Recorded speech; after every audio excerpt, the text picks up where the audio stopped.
saya Rita Dewi Kristiana, NPM 186900010. Di sini saya akan memaparkan mengenai PKM penelitian berjudul Formulasi tepung daun bayam hijau sebagai campuran tepung terigu dalam pembuatan cookies untuk mencegah stunting pada remaja. Apa itu stunting pada remaja? Indonesia merupakan negara yang mempunyai masalah gizi paling lengkap daripada negara-negara lainnya, seperti Malaysia dan Thailand. Hal tersebut disebabkan karena kemiskinan, pelayanan kesehatan, dan krisis ekonomi pada masyarakat di Indonesia. Stunting merupakan kondisi yang merefleksikan kegagalan untuk mencapai pertumbuhan linear akibat keadaan gizi dan kesehatan yang subnormal. Salah satu untuk mencegah terjadinya stunting pada remaja putri diperlukan adanya suplemen agar dapat meminimalisir terjadinya stunting di Indonesia, khususnya pada remaja putri sekitar umur 12-21 tahun. Bayam merupakan sayuran yang mudah diperoleh di pasaran, harganya murah di kalangan masyarakat. Bayam mengandung zat gizi yang baik untuk tubuh dan sangat baik untuk remaja putri karena bayam memiliki kandungan mineral zat besi untuk mencegah anemia dan juga stunting. Ditambah kandungan vitamin B terutama asam folat. Salah satu perpanjang umur simpan bayam dengan diolah menjadi tepung bayam yang bisa dibuat sebagai bahan dasar produk pangan. Tepung bayam dapat digunakan untuk menambah aroma, cita rasa pada makanan seperti cookies. Cookies merupakan salah satu jenis makanan ringan yang digemari masyarakat, baik di perkotaan maupun di pedesaan. Rumusan masalah. Bagaimana pengaruh konsentrasi tepung daun bayam dalam formulasi cookies terhadap kandungan zat besi, sifat fisik, dan sifat sensoris? Tujuan penelitian. Tujuan penelitian ini untuk mengetahui pengaruh konsentrasi tepung daun bayam dalam formulasi cookies terhadap kandungan zat besi, sifat fisik, dan sifat sensoris. Kegunaannya pertama, menghasilkan formulasi pada cookies yang kaya zat besi dan disukai panelis dengan karakteristik yang diketahui dapat membantu pemerintah dalam memberi alternatif pencegahan stunting pada remaja putri. Yang kedua, memberikan inspirasi bagi UMKM pelaku usaha untuk memproduksi cookies bayam sebagai pencegah stunting. Luaran yang pertama, laporan kemajuan, yang kedua, laporan akhir, yang ketiga, artikel ilmiah yang dipublikasikan dalam jurnal ilmu pangan dan pertanian, dan keempat, publikasi media massa yang akan dilakukan di koran wawasan.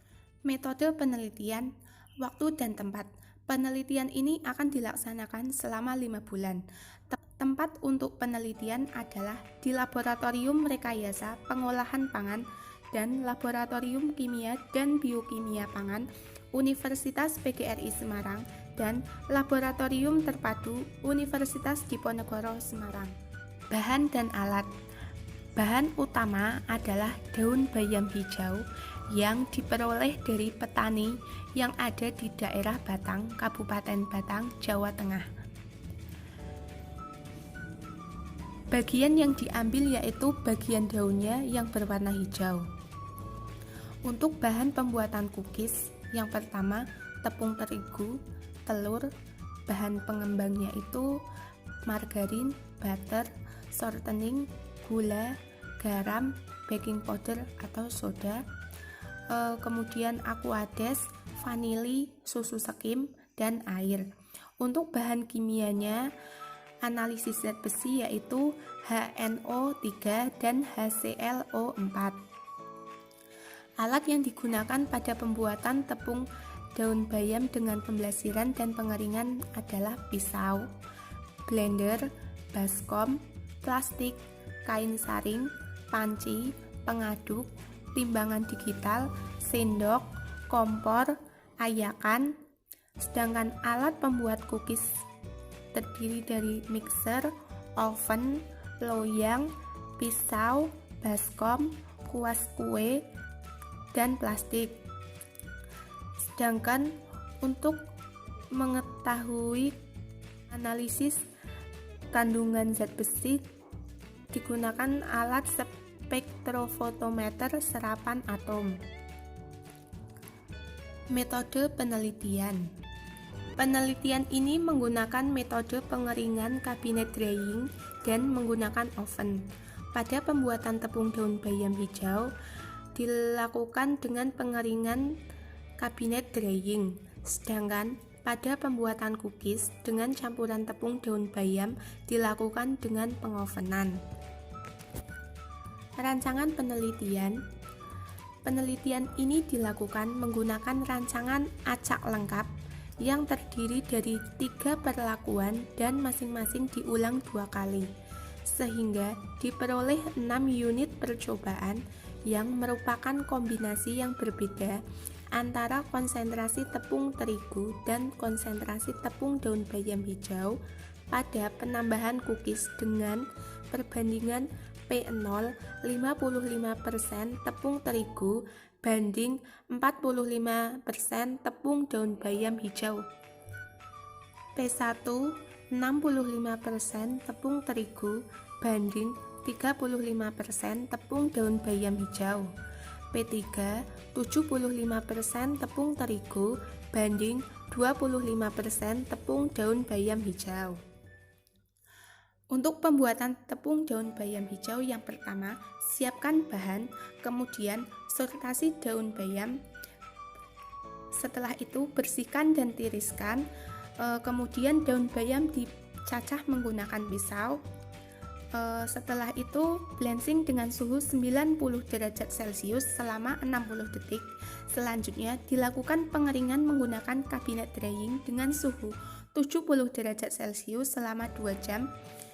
Selanjutnya, sampel ditimbang 25 kg dan dihaluskan menggunakan alat blender dengan kecepatan sedang selama 20 detik. Kemudian dilakukan pengayakan 80 mesh. Pengayakan ini bertujuan untuk menyeragamkan ukuran dan memisahkan tepung bayam dari seratnya sehingga dihasilkan tepung bayam. Untuk pembuatan cookies dengan campuran tepung daun bayam yang pertama, menimbang gula halus, kemudian tambahkan telur dan diaduk menggunakan mixer, kemudian tambahkan tepung terigu dan tepung daun bayam hijau. Setelah itu tambahkan butter, susu, garam, vanili, baking powder, kemudian dimixer. Kemudian adonan dicetak di loyang, setelah itu dipanggang dalam oven dengan suhu 170 derajat Celcius selama 25 menit sampai matang. Kemudian dikeluarkan dan jadilah cookies. Selanjutnya pengujian dan analisis data. 1. Prosedur analisis sampel.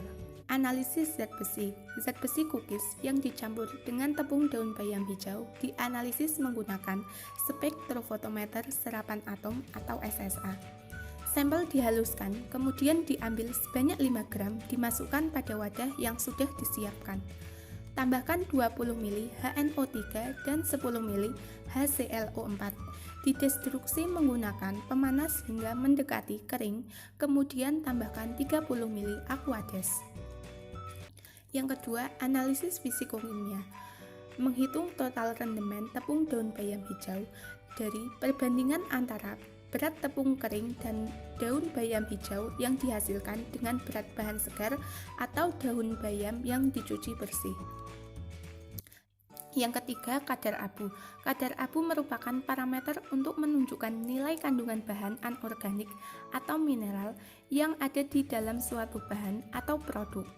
Penentuan kadar abu ini dengan menggunakan metode termografimeter, di mana penambahan tepung daun bayam hijau semakin banyak, maka kadar abunya semakin meningkat.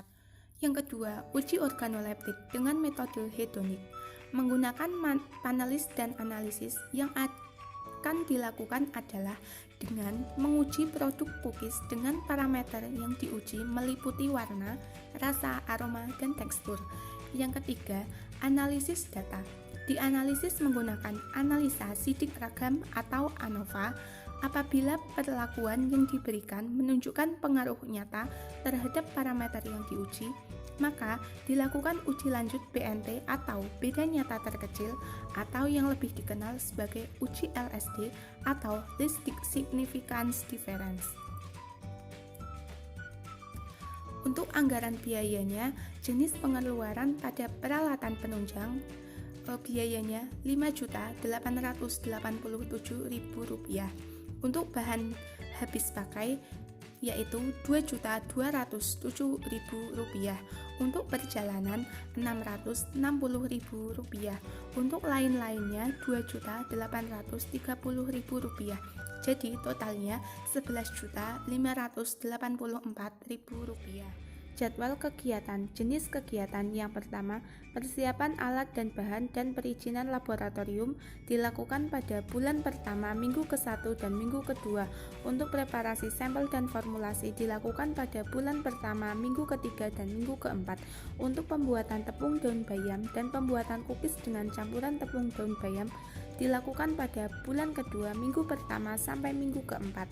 Untuk uji zat besi dilakukan pada bulan kedua dan bulan ketiga. Pada bulan kedua dilakukan pada minggu ketiga dan minggu keempat. Untuk bulan ketiga dilakukan pada minggu pertama sampai minggu keempat. Untuk uji fisikokimia cookies dilakukan pada bulan ketiga dan bulan keempat. Pada bulan ketiga dilakukan pada minggu ketiga dan minggu keempat. Pada bulan keempat dilakukan pada minggu ke-1 sampai minggu keempat. Untuk uji organoleptik dan analisis data dilakukan pada bulan keempat dan bulan kelima.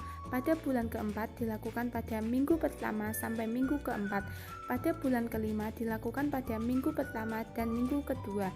Untuk penyusunan laporan dilakukan pada bulan kelima, pada minggu ke-1, 2, 3, dan 4. Sekian pemaparan dari saya, kurang lebihnya mohon maaf. Terima kasih. Wassalamualaikum warahmatullahi wabarakatuh.